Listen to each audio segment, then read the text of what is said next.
OUTFRONT now, Democratic Congresswoman from Florida, VAL Demings. She's also a Democratic candidate now for Senate in the state of Florida. Congresswoman, I appreciate your time. So, you see these videos, and yet you hear the deniers in the Republican Party. They were there that day, so they actually saw what happened. Video shouldn't need to be there for them to know what happened. And the House Minority Leader Kevin McCarthy says he hasn't talked to any of the Republicans who are pushing lies and conspiracy theories about that day. Will anything change these people's minds when they were there, as I said, that day, and they still don't admit the truth? Well, Aaron, it's great to be back with you, and I appreciate you playing, given the perspective of the full context of what occurred on January 6th. I was there that day, as well as the Republicans who are involved in lies and conspiracy theories. I'm not really sure what they are going through. I think it's disgraceful that they can see these images, which you're right, they don't have to see the images. They were there scrambling for their lives as well. Matter of fact, some of the ones who have had the most to say denying what happened were some of the first ones to run for safety. But what the police went through that day was absolutely horrible. As a former law enforcement officer, when we went through training, basically we learned that if you're in an all-out fight, you're only good for about 30 seconds in an all-out fight. What we know is that the men and women in blue on that day were engaged in combat for hours. And I think it's just disgraceful that the Republicans and the Republican leadership in particular has not taken responsibility and frankly have no interest in getting to the bottom of what happened. So you heard the exchange today between Congressman Waltz and General Milley. General Milley, you could hear the passion and the outrage in his voice. He says it's important to understand white rage because he wants to understand the insurrection. Do you think that's what it was about? Well, I commend General Milley for saying that he wants to understand what happened on January 6th. We all want to understand what happened on January 6th. The American people do. Yeah. The only people who don't want to understand or know are my colleagues on the other side of the aisle. But General Milley also talked about understanding is important to the discipline and the cohesiveness of our military. And so I commend him. The political games for my colleagues on the other side of the aisle, as you saw in that hearing, are simply disgraceful. But I commend the general for his comments today. So in the hearing, Congressman Gates had a heated exchange with the Defense Secretary Austin, and this was about three words which have become, kind of go-to for some in the GOP, and those words are critical race theory. Let me play the exchange. How should the Department of Defense think about critical race theory? Could I make a comment, Secretary? I'm sorry. Well, I'm very limited on my time, General Milley. Well, I just want to make a comment. The feedback I know, but I've asked the question to Secretary Austin.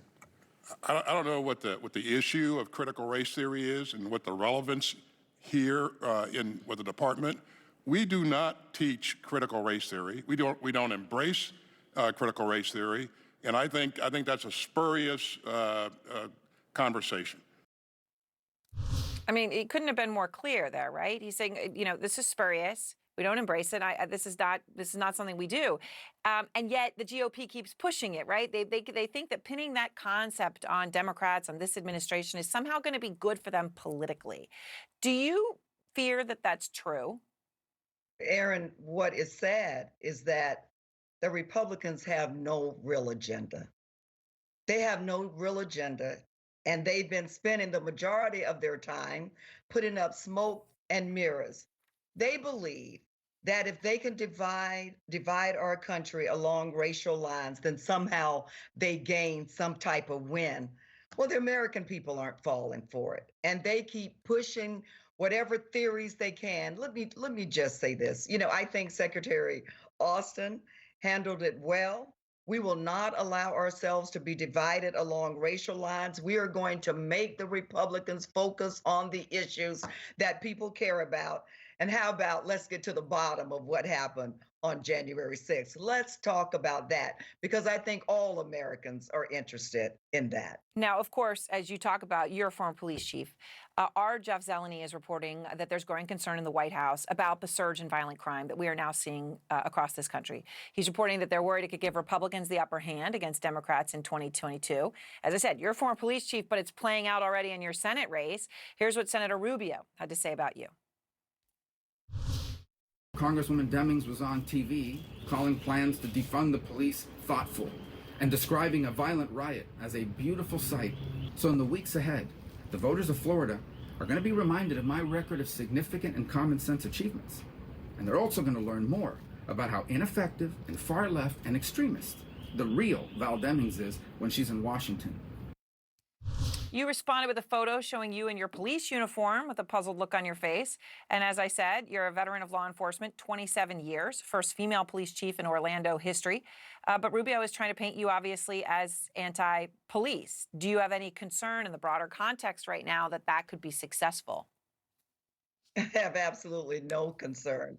I spent 27 years as a law enforcement officer, had the honor of working my way up through the ranks to become chief of police. I was concerned about violent crime then. We worked hard along with our community to reduce violent crime by over 40%. We're concerned about violent crime now, and the Democratic members on my side of the aisle are the ones who are really trying to do something about the increase in crime that we see throughout this nation. I don't know of anything Senator Rubio has done to address crime in this nation. Matter of fact, Senator Rubio voted against an independent commission to investigate what happened on January 6th. So look, the bottom line, Aaron, desperate people do and say desperate things. And obviously, the senator is desperate. All right, Congresswoman Demings, I appreciate your time tonight. I thank you.